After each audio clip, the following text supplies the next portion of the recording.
stop at. So while they're doing that, Sister Benita, I need you to go to Genesis, the 25th chapter. Bit of reading you're going to do.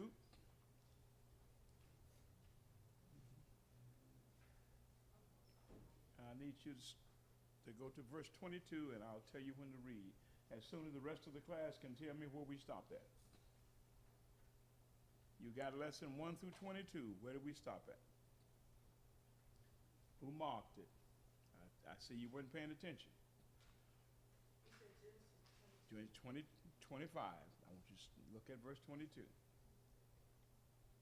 We stopped at number 11. Please mark it. I told you last Sunday to mark it. Put a check by it. You should know where we stopped at. Okay, we stopped at 11. We finna back up to number 5. The prodigal son. Okay, I'm going to let Sister Andy tell me about the prodigal son without reading it. Sister Andy, tell me all about the prodigal son.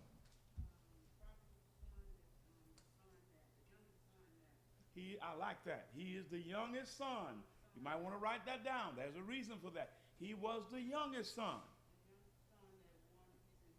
Now, he wanted his inheritance. I need you to keep that in mind.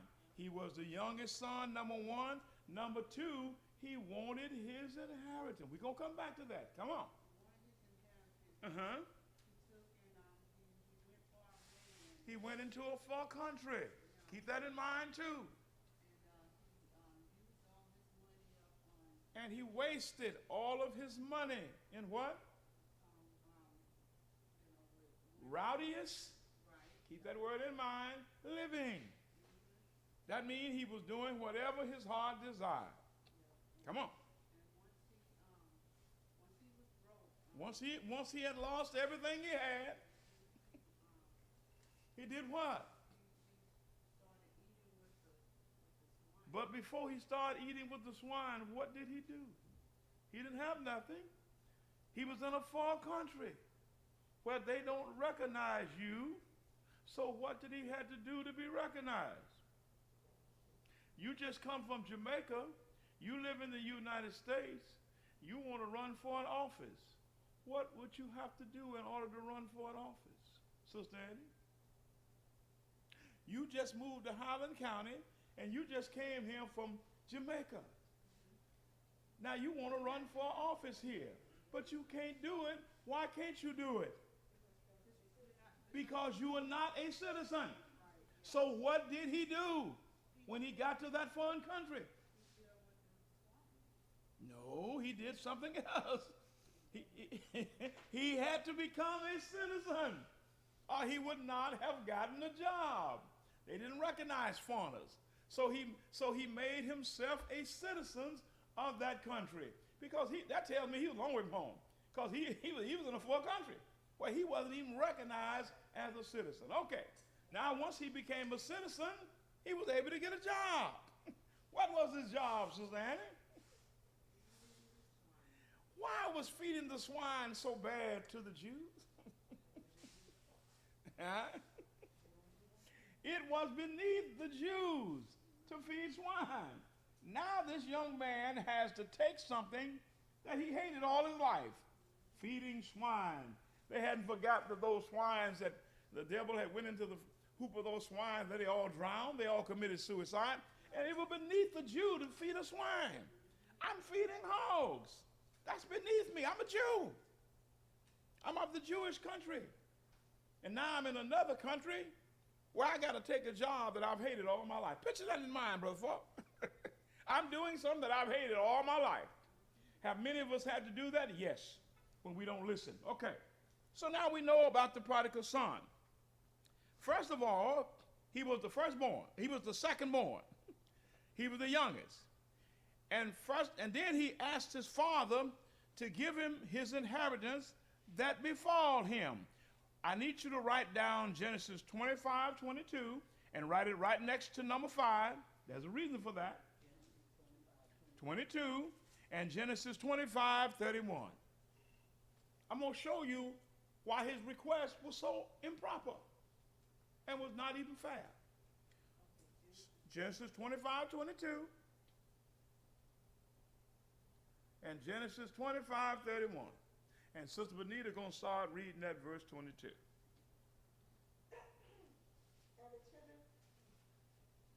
And the children struggled together. Now, this is Esau and Jacob, and these are Isaac's sons. His wife is pregnant, and she has twins in her womb. Read that again. And the children struggled together within her. The children struggle together within her womb. They're two twins, but they're at war. Picture that, two babies. Ain't even been born yet, Brother Charlie, but they fighting each other. Come on. They're struggling, man. Why are they struggling? Come on. And she said, if they be so, If they be so, why am I thus? why am I thus? And she went to inquire of the Lord. I need to talk with the Lord about this. I ain't never heard of two twins fighting and they ain't even born. You, Brother Charlie, they ain't even born. They fighting. They in the womb. They struggling. They at war. Come on. I need to ask the Lord about this. And the Lord said unto her, And the Lord said unto her, two nations in thy womb. you have two nations in your womb. Two nations. Not one, two. Come on. And two manner of her people. And two manner of people. All right. Shall be separated from thy bowels. Two nations gonna come from your bowels. They brothers now, they're twins, but they're two nations. Come on. And the one people shall be stronger than the Now one of those sons gonna be stronger than the other one. All right. people, and the elders shall serve the younger. And the oldest boy, the firstborn boy, he gonna serve the youngest boy. The one that come out first gonna serve the one that come out last. Listen now, this is a lesson. There's a lesson in there. Now this gonna help you to understand the prodigal son. Come on now. Who was to serve who? The firstborn was to serve who? The youngest. Which one of the sons asked for his inheritance? The youngest. Come on. And when her days to be delivered, And when she was time for her to give birth to those two twins, behold, were twins in her womb. she had twins in her womb. I want to make that plain. She's carrying twins, but they're fighting in the womb because they're two nations. Come on. And the first came out red, Now the first came out red, all over like a hairy garment, like a hairy garment, and they called his name Ishmael. and Esau. Esau. Esau. He was the firstborn. Esau was the firstborn. Come on. And after that, Mm-hmm. his brother came, Yeah. a brother out, His brother Jacob came out. and his hand took hold of Esau heel. When he came out, he had Esau by the heel. They fighting, man. Esau, you might come out first, but I got a hold to you. Two twins being born. Firstborn came out first, but the second one had him by the heel. What is that a symbol of, Brother Charlie? What does that say? He coming out first, but I got him. I got him by the heel. Come on. Picture that in your mind. Two babies being born at the same time, but one got the earth by the heel. Come on. Come on. And his name was called Jacob. His name was called Jacob. It's Jacob and Esau, these twin brothers, being born almost at the same time, but Esau came out first. Come on. And Isaac was 80 years old. What verse are you at? I'm at 26. Go down to verse 31. I want to show you a picture so you'll understand the prodigal son. Remember, Esau was born first, Jacob was born second. But the mother was told the youngest gonna rule over the oldest. Come on. 31. And Jacob said, sell me this day thy birthright. Go back up to verse 30. And Esau said to Jacob, feed me. He said, feed me. Now they grown now. They're not kids anymore. They've grown up. And Esau is hungry and he got no food. But Jacob got plenty of food. So the oldest brother came to the youngest brother and said, feed me. I pray thee. With that same red partridge, Yeah, the partridge. I want you to feed me. for I'm faint. For I'm faint. I'm about to die, man. I'm hungry. You ever been so hungry you're about to faint? I've been there. I ate in 2 and 3 days. I've been there. About to faint. You weak. I need to eat. Come on. Therefore Mm-hmm. was his name called Edom. Okay, come on. And Jacob said, Now Jacob said, Sell me this day thy birthright. sell me this day thy birthright. What was Esau's birthright? He was the firstborn. Which one of the sons of the prodigal son asked for his inheritance? The last one. Not the firstborn. The firstborn of the Jews had a birthright. Let's see what that birthright was. Come on. And Esau said, Behold, I am at the point to die. Man, I'm about to die. Who cares about my birthright? I'm about to die. I don't care what my daddy left me. I'm finna die. What good is my birthright to me now? I'm about to die. Come on. And what profit shall this birthright do to me? What good should this birthright do me when I'm about to die? What good is a birthright and you about to die, Brother Charlie? It would do me no good. Might as well give it to me. Come on. And Jacob said, Swear to me this day I need you to swear to me this day. that he swore unto him, And he swore unto him, and he sold his birthright. and he sold him his birthright. Esau gave up his birthright. He was the firstborn of Isaac. And he gave up his birthright to Jacob, his younger brother. What verse are you at? That's verse 33. Okay, read the next one. And then Jacob gave Esau bread and parchment Uh-huh. and linen. What verse you at?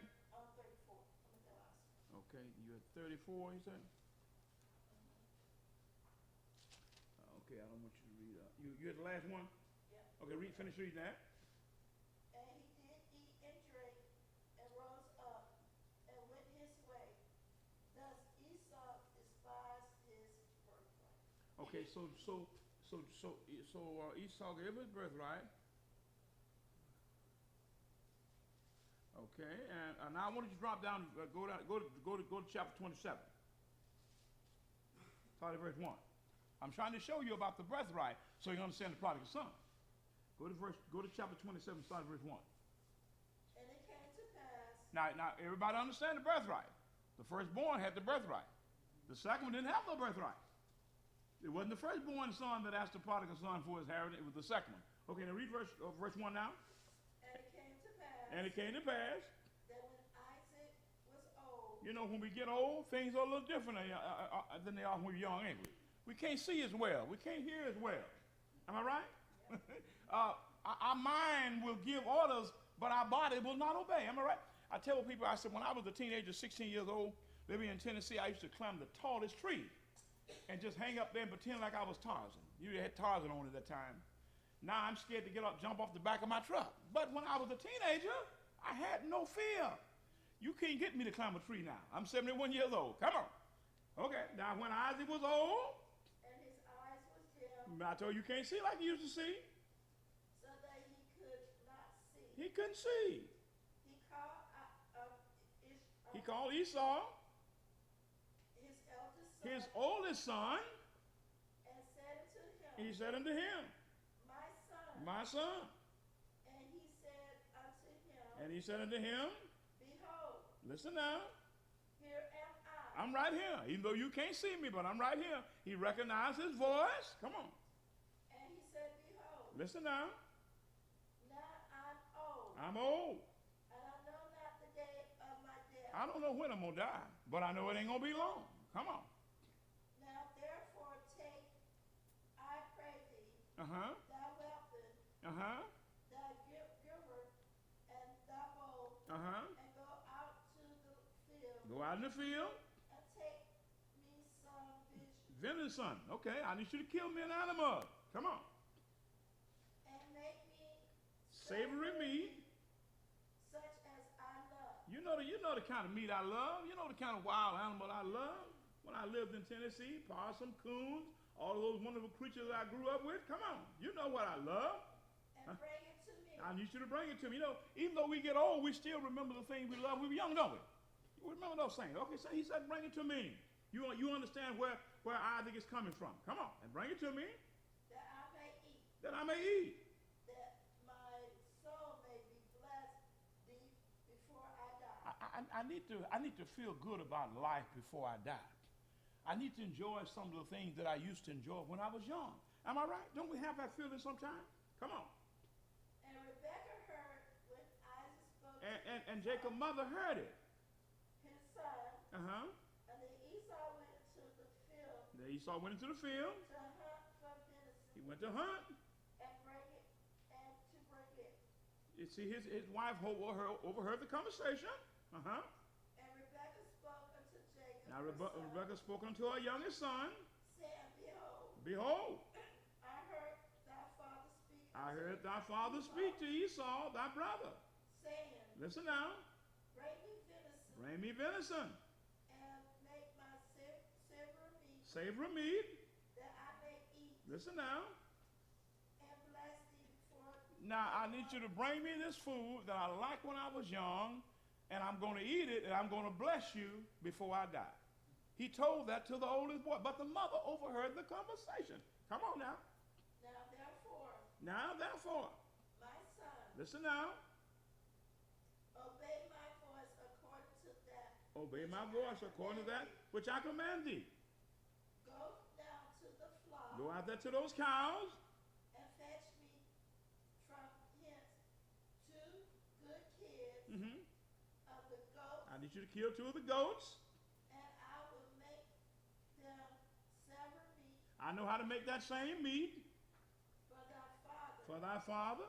such as he loves. See, but the wife know what the husband loves. I'm going to make the same food that I know he loves. Come on. Good to have a wife that know what you love and how to cook. Come on. And thou shalt bring it to thy father, And I want you to take it to your father.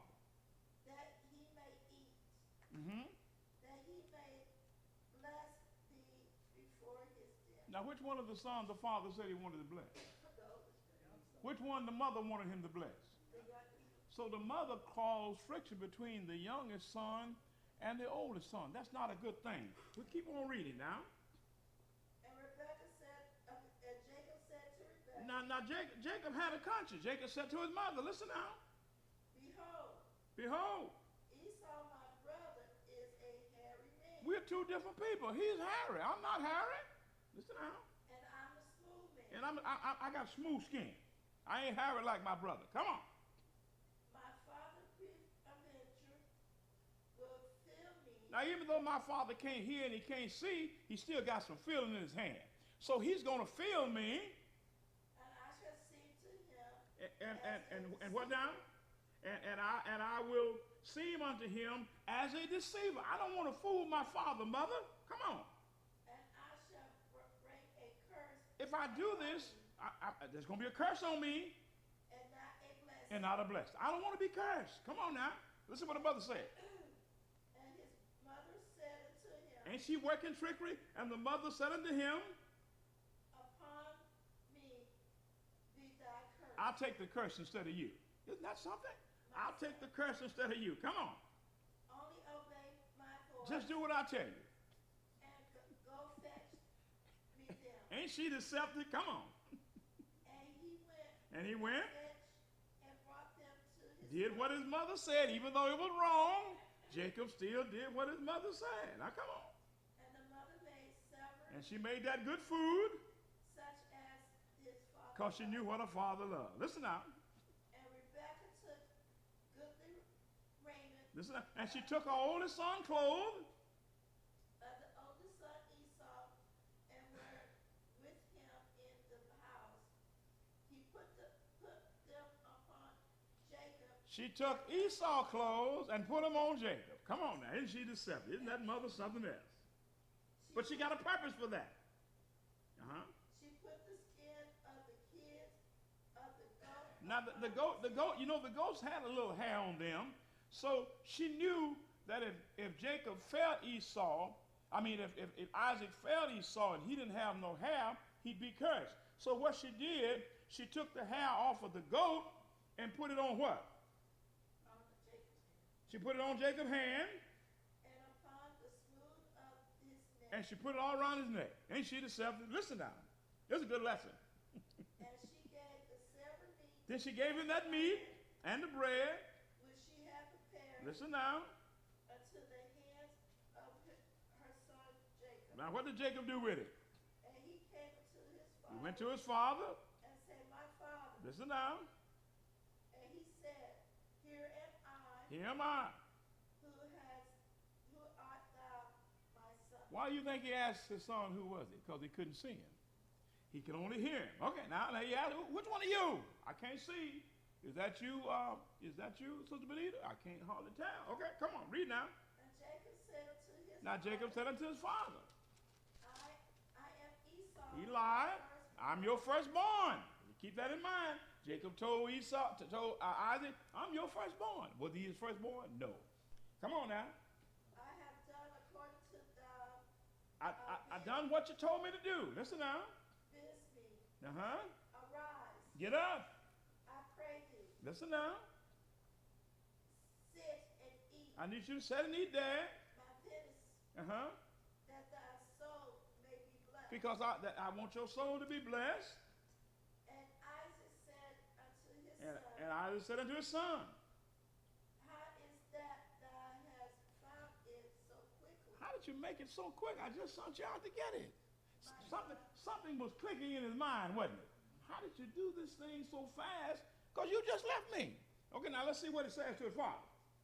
And he said, Because the Lord thy God brought it to me. Lord have mercy. He lying on the Lord. The Lord brought it to me.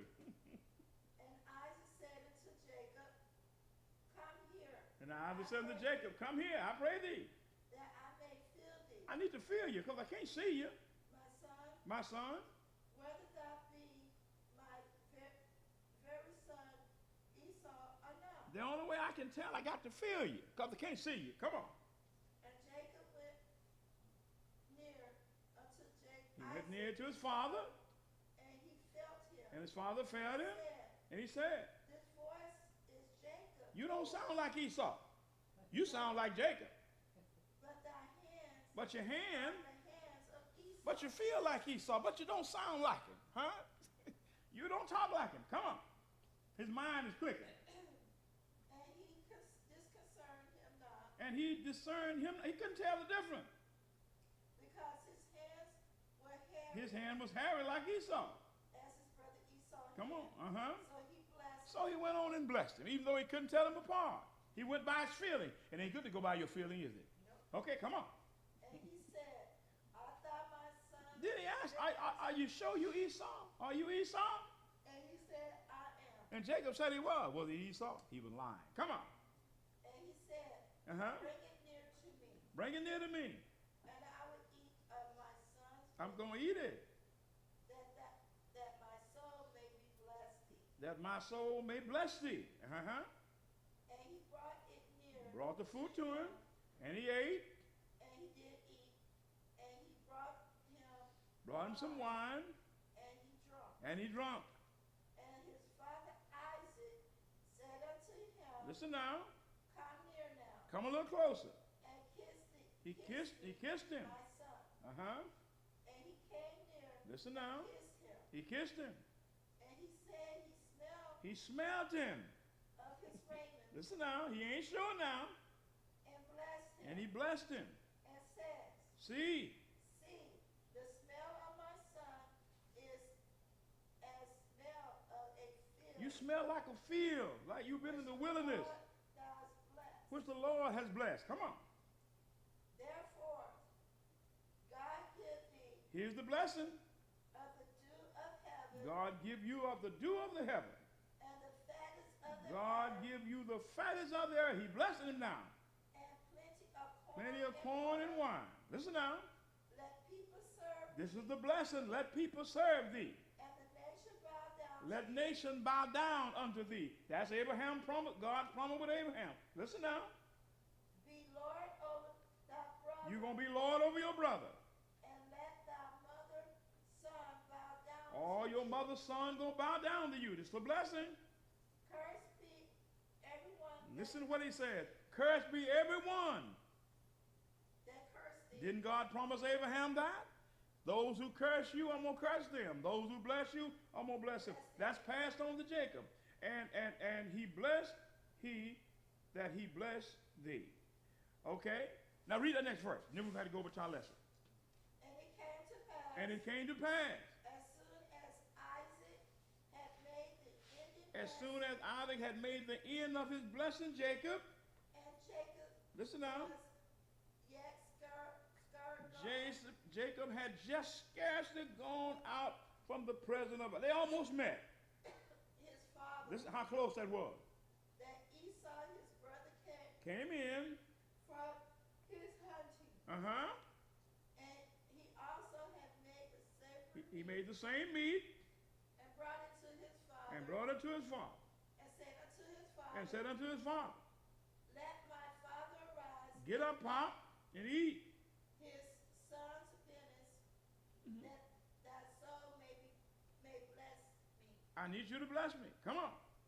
And Isaac his father said unto him, Who- Who art Who thou? are you? And he said, Because I just blessed my firstborn. And he said, I'm your son. I'm your firstborn. Isaac. I'm your firstborn, but I just blessed my firstborn. Come on. And Isaac trembled. Isaac trembled. He began to shake. Why was he shaking? Come on. And said, Who? Where is that has taken the finis and brought it to me, Mm-hmm. and I have eaten all before thou camest, Listen now. and have blessed I've him. already blessed him. Yea, Uh-huh. he shall be blessed. I can't take it back. Come on. And when Esau heard this word of his father, Listen now. When the firstborn heard his father's word, he cried with great man, he was hurt. He was hurt. Great, exceeding bitterness. He cried. He was hurt. Listen now, because he just lost his blessing. and said unto his father, Bless me. Bless me, even me also, O my father. And he said, Thy brother came with Subtlety. and has taken away He fooled thy me. blessing. Uh-huh. And he says, Is not he rightly named Jacob? Uh-huh. For he has supplanted me this two He done times. tricked me twice. He done took my birthright. Now he took my blessing. Ain't that sad? It's bad enough to take away my birthright. Now you're taking away my blessing. Come on. He's adding insult to injury, Dad. Come on. Behold, now thou hast taken my blessing. He had taken my blessing. And he said, He's taken my birthright. Taken my birthright, And behold, and now he's taken my blessing. it's bad enough he took my birthright. Now he's taking my blessing. And he said, Hast thou no reserve a blessing for me? Listen now. And Isaac answered and said unto This is Esau, what he told Esau. Behold, Uh-huh. I have made him thy Lord. I've made him your Lord. It can't be changed. And all of these brethren have I given to him. Your brother's going to serve for him. a servant. And with corn and wine have I subsist him. And what shall I do now unto thee? my I have son? given your brother everything. The point in that lesson was the firstborn had the right. I want to show you that when I told you that in the prodigal son, to everything. Not the youngest, the firstborn. So when the prodigal son requested of his father his inheritance, was he justified? No, he didn't have a right. Under the Jewish law, everything always went to the firstborn. That's why every father wanted a firstborn son. That was his right. That was his birthright. That was the firstborn of the Jews' birthright. So when the prodigal son made that request, it wasn't even fair, because it wasn't to go to him. It was to go to his brother.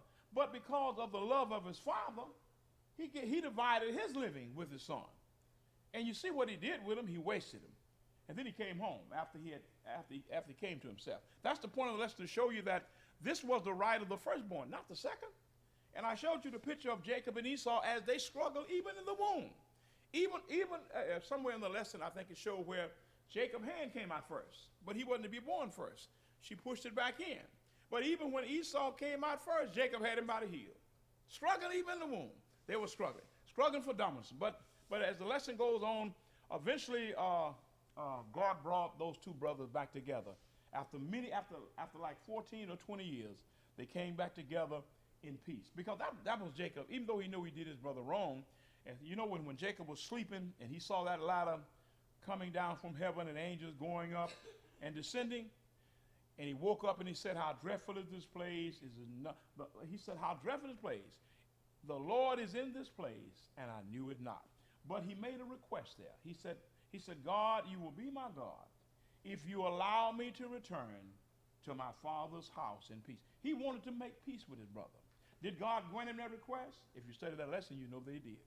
Those two brothers were able to come back together and make peace among themselves. But their mother triggered all of that because she wanted the youngest boy to get the blessing and not the oldest boy. So I hope you mark those verses down, Genesis 25:22 to number 5, and Genesis 25:31. Just read that whole chapter about the life of Esau and Jacob, how a mother caused friction between two of her sons, even though they were twins. But under Jewish law, the firstborn son was to receive everything, the blessing. And that's why I went back to that lesson to show you that he was to receive everything. So you know that now. Okay, now we can drop down to verse 11. I need someone to get me Deuteronomy 7:6-8, and someone get me 1 Peter 2:9. So you've been reading a lot, so I'm gonna let Dot get me Deuteronomy 7:6-8. I'm gonna let Annie get me 1 Peter 2:9. I'm gonna let Sister Joyce get me Genesis 1:26-27. I'm gonna let Brother Nelson get me Ecclesiastes 7:29. Okay, Brother Charlie, I need you to get Psalms 8:4-9. Brother Falk, I need you to get Romans 7:24-25. I think, let me go over. We don't have time to go over much of this. And then I need Brother Sipes to get Philippians 4:11-13. Did I miss anyone? Okay, we probably won't get to all this, but just heading up. We're studying on the lesson, all members are important. And I went to the prodigal son to show you that even though the youngest son had wasted his living and rotten living, the father valued all of them. Because when he had done that, he came home and his father greeted him as though he had never left. It was just to show you the importance of one. And I went to Luke 15:7 to show you that how the Bible said heaven rejoiced over one sinner that repented than over 99 that needed no repentance. Okay. And I went to 1 Corinthians. Let's go to 1 Corinthians 16:1-2 again. Let me go read that again because I wanted to drive that home to our parents who are raising children and grandparents.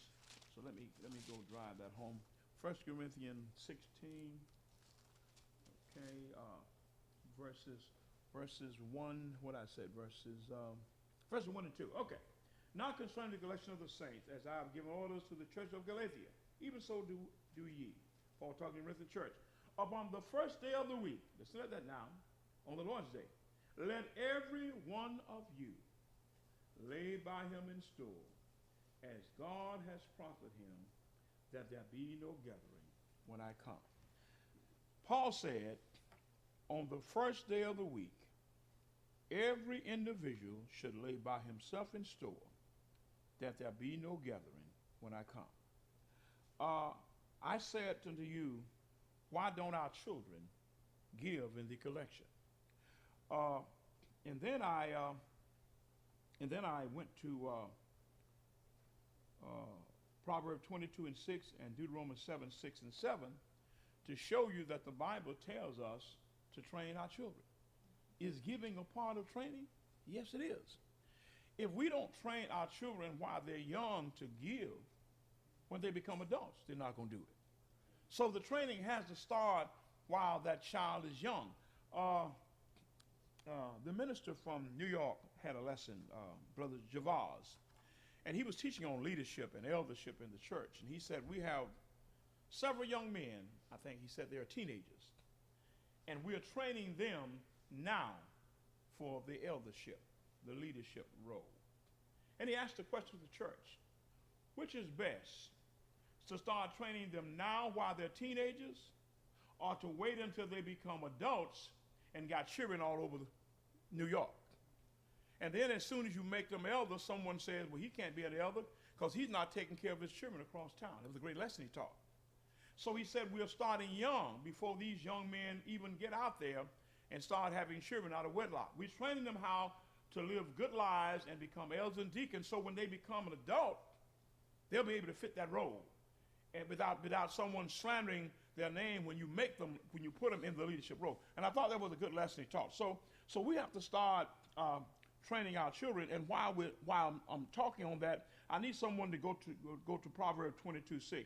I already gave someone Deuteronomy. I gave Dot Deuteronomy 7:6. But I need someone to go to Proverbs 22:6. But so I said, since the Bible said, let every one of you, why don't we teach our children to give in a collection? We teach them to give everywhere else. We give them money to go to the movie. We give them money to buy a cell phone. I told you about the 10-year-old boy that come to my center that has 3 cell phones. And I told you about the rule that we have.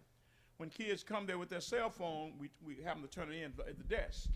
And this young man turned his cell phone in, and while we was out on the yard playing with the rest of the kids, we heard a phone ring. Lo and behold, it was him. So we carried him up to the supervisor and said, where did you get that phone? Because you just turned one in. When we searched him, guess what he had on it? 2 more. A 10-year-old boy with 3 cell phones. He don't even have a job. He brings plenty of money to the wreck with him. He don't have a job. So we give our children money. We give them money to buy everything, but we don't tell them to give in the Lord's church. So if we give them money, we should teach them to give some of that we've given them into the Lord's church. I told you one day a few years ago, I rode by the high school, and you'd be surprised at the cars I saw in the parking lot. They didn't belong to teachers either. A lot of them belong to kids. I saw Mercedes-Benz, BMW, all kind of kids. Most of those kids don't even have a job. But I guarantee you from 16 to 18, they got cars before they even finish high school. Their parents have bought them cars. So if we can do all of this for our kids, why can't we teach them to give to the Lord? Who has Proverbs 22:6? Let's see what it says. Train up a child. Not even Solomon said, train up a child In the way he should go. in the way he should go. And when he is old. Or when he's mature, He will not depart. he gonna remember the training. He remember the training. So giving is a part of our training. Now, let's go to Deuteronomy chapter 7, verse 6 through 8. For thou art an holy people under the Lord. Is that Deuteronomy 7, 6 through 8? Because it don't sound like it. Yeah. Deuteronomy Whoa. Maybe I gave you the wrong scripture. Let me go back, because I know that ain't what I want. Remember I told you when something don't fit my lesson, I have to go back to it. Okay, let me go there, because we may have wrote it down wrong. Deuteronomy 7, 6 to. Okay. Okay, it should be Deuteronomy 6. Correct that. It should be Deuteronomy 6. Please correct that. I knew something wrong. Deuteronomy 6. Deuteronomy 6, 7 through 8. Deuteronomy 6. Deuteronomy 6, verse 6 through 7. Okay, right. Deuteronomy 6, verse 6 through 7. That's right. That's a misprint there. So correct that. See, when you know your lesson, you know your lesson. Deuteronomy 6, 6 through 7. Now you can read. Okay, and it says, and these words. Now Moses is talking to Israel before they made it to the promised land. And these words, which I command thee this day, should be in thy heart. Now these words going to be in your heart. Remember I told you, Moses is preparing Israel to cross Jordan to go into the promised land. Listen out. They ain't made it yet, but he's training them. They're going to be in your heart. In other words, I need you to keep these things in memory. And thou shalt teach them diligently. Why do I need you to keep these things in memory? Because thou shalt teach them diligently. That words mean daily or continuously. Come on. Unto thy children. I need you to teach these daily continuously unto thy children. Remember, they didn't have the Bible as we have it. Their law was written on tables of stone. So he said, I need you to keep these things that I'm telling you about God in your mind so that you can teach them to your children. You can't teach your children what you don't know. Come on. And shall talk of them And thou shalt talk of them when thou sittest in thy house. when you're sitting in your house watching that color TV. You might want to cut it off and get the Bible. Come on. And when thou walkest by the way, When you go for a stroll, and when thou lying, when you go for a stroll in the woods with your kids like we used to do when we were young in Tennessee. Come on. and when thou raising up. Okay, read that again. The whole Because thing. y'all like to go fast. Yeah, that same verse. Okay. I want to get everything out of it. And thou shalt teach. And thou shalt teach them diligently unto thy children. unto thy children. Continuously, daily. Listen now. And shall talk of them And you shall talk of them. when thou sittest in. When you're sitting in the house, on the couch, watching that color TV, you might want to cut it off. Come on. And when thou walkest by the way. When you go for a stroll, you want to talk about God. Come on. And when thou liest down. When you go to bed at night, you ought to have prayer. You ought to tell God to bless you and guide you and protect your family through the night, because many families have went to bed and didn't wake up. So you ought to have prayer together with the family. You ought to be able to kneel, have that child to kneel at his bed and pray, because this may be his last night. Come on. And when thou rise And up. when you get up in the morning, you might want to talk about God. Okay? Is that it? Yes, that's it. Okay. Now, Israel was commanded to teach their children about God when they were sitting in their house, when they went for a walk, when they laid down at night, and when they got up in the morning. In most of our homes, when we got up this morning, it was choose your corners and come out fighting. It was not the word of God. I like the one he talked about. He said when will you go to me, bro? Go me some tissue. My nose is running. When he said, that's real little. Go in the bathroom. Get some of that big stuff. When he said, when you walk by the wayside, I often use the lesson, and some of you probably don't remember this because it was like 30 or 40 years ago. They used to have that thing called the Marlboro commercial. Those of you along with me, Brother Falk probably remember it. Most of y'all are young. But they had that Marlboro commercial on. And while they had it on, they had this man walking with his little 5-year-old boy. Remember, I told you that, sir, before. And as they were walking along, the father put his hand behind his back, and the little boy done the same thing. The father took a rock and threw it across the water, and it skied across the water. We've done that a lot of times. The little boy done the same thing. Everything the father did, the little boy did. And finally, in the cool of the day, they sat down by a tree, and the father crossed his leg, put his hand behind his back, and laid back, relaxed. That little 5-year-old boy done whatever his daddy did. And finally, while he was sitting there by that tree, the father reached in his pocket, and he took out that wonderful package of Marlboro cigarettes. 40 years ago, that's some good stuff to the world. And he lit one up, and he started smoking it. And when he got through smoking it, he blew it out, and he sought the package. I don't know why he didn't put it back in his pocket, but he sought it down between him and the little boy. And while he was sitting there, the little boy looked up at the daddy, and he picked up the package of cigarettes. Looked at the cigarette, looked at his daddy. What do you think was going on in the little boy's mind? He wanted a cigarette too. Because everything in that commercial, it was done to teach a lesson. Everything that father did, that little boy imitated him. And the commercial said, think about it. Like father, like son.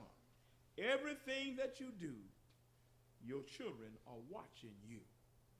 I've seen little girls get up on a stoop and put mama high heel shoes on and put on a hat and makeup. She's impressed by mother. She respects the one, she wants to be like the one that she respects. And mother is our image. So that lesson was to teach us that everything that we do, our children imitate us. So that was the lesson to help us to learn that we must be an example to our children, okay? They're important. Okay, let's go to who had 1 Peter 2:9. Okay. Now listen to what Peter is saying to the Christian. But you are a chosen generation, a royal priesthood. You know what a royal priesthood is? It's like the queen. You are royalty. Christians, you are a royal priesthood. That tells me that as a Christian, as a child of God, you are somebody. Come on. That's why I use that. Listen now. A holy nation. Peculiar people. Not funny, but peculiar. We're not like the world. Come on. And since you are not like the world, you should do what? You should show forth the praises of him who has called you out of darkness into his marvelous light. What is Peter saying in the last part of that statement? Read it again. That you should do what? He didn't told you what kind of people are. You a royal priesthood. You a priestess. You kings. You queen. You a royal priesthood. A peculiar nation. And since we are special people, what did he say, Sister Annie? That we should imitate who? The praises of him who had called you out of the darkness into the marvelous. Who done that? Who called us out of darkness? Christ. Who should we imitate in our daily walk? Christ. We ought to strive more and more to be like our big brother. Jesus is our big brother. You know, when I was a little boy, I used to love to follow my big brother around because I grew up without a father, so he was like the image to me that I wanted to be like. I loved my big brother, and I used to follow him around because he was my big brother. I didn't have a father in a sense in my life, okay? So we ought to want to be like our big brother. Am I right? Jesus Christ is our big brother. And he's going to receive a blessing from his father because he's like the firstborn, and we're like Jacob. We going to receive the blessing from him because he's our big brother, and the father had blessed him, and because the father had blessed him, we are recipient of what? Of his blessing. Isn't that wonderful? To know that God has blessed our big brother, and that we are his little brothers, and because he's been blessed, we have been blessed. We are recipient of our big brother blessing. Is that right? Is that Bible? You better believe it is. Okay. Now, let's go to Genesis 1, 26, 27. I'm talking about, we're probably going to stop here, but let's read that because I want to get something in that. Who has Genesis 1, 26, 27? Come on. And God said, Let us make man in our image. now God said, let us make man in our image. Come on. After our likeness, After our likeness, and let them have dominion and let them have dominion over the what? over the fish of the sea, Listen now. and over the fowl of the air, Uh-huh. and over the cattle, and Mhm. over all the earth, Uh-huh. and over every creeping thing that creepeth upon the earth. Uh-huh. Is that it? So Is that verse 27? that's 26. Okay, come on, keep reading. Now God said, let us make man in our own image and in our own likeness. Let us make man to look like us. Do we favor our daddy? I favor my daddy. You favor your daddy? You favor your daddy. So you look just like your daddy. Come on, read. It's a lesson in that. Come on. So God created man in his own And God created man in his own image. in the image In the image of of God, God created he him. male Male and female. and female. Them. Created them. We are created in our daddy image. I look like my daddy. You look like your daddy. Don't you want to look like your daddy? Yes. That's a lesson in that. It's a spiritual lesson. So we ought to imitate our father. We ought to, when we come about that water, we ought to look like our daddy. Every son, you know, you ever seen that boy look just like his daddy? Spitting image of his daddy. That makes the mother feel good and makes the father feel good when someone says that boy is the spitting image of his daddy. When the world tell us that we look like Christ, we ought to be happy. We look like God because that's our daddy. He is our daddy. We ought to look like our daddy. We ought to act like our daddy. We ought to imitate. Am I right, Sister Joy? My daddy was a loving person. I want to be like my daddy. My daddy loved people. My daddy cared about people, Sister Joyce. I want to be like my daddy spiritually. Brother Falk, I want to imitate my daddy. Is that the job of every Christian? We ought to want to imitate our daddy. Man, when the world see us, they ought to be happy. I'm glad to know Sister Joyce. I'm glad to know Sister Benita. I'm glad to know Brother Washington. He looked like his daddy. His daddy was a good man. His daddy was a loving man. He cared about people. I want to be associated with him. You know, we had a lesson one night, and I was telling him in the lesson that as Christians, we have the power to transform people around us. Remember that lesson we had? You weren't here at the time, but anyway, yes, you were. Brother Loach came over that night, and he heard me teaching on that lesson, that as Christians, we got to quit. We have the power to transform those around us. And I said to them in the class, I said, how many times do we go to family reunion and our family invite us to go to church with them after the reunion? And we go, we might as well be honest, we go, but how many times do we invite them to the Church of Christ? Very seldom. A few months later, Brother Deloach had a family reunion in Lake Wales, Florida. He called me to come over and sing, and I did.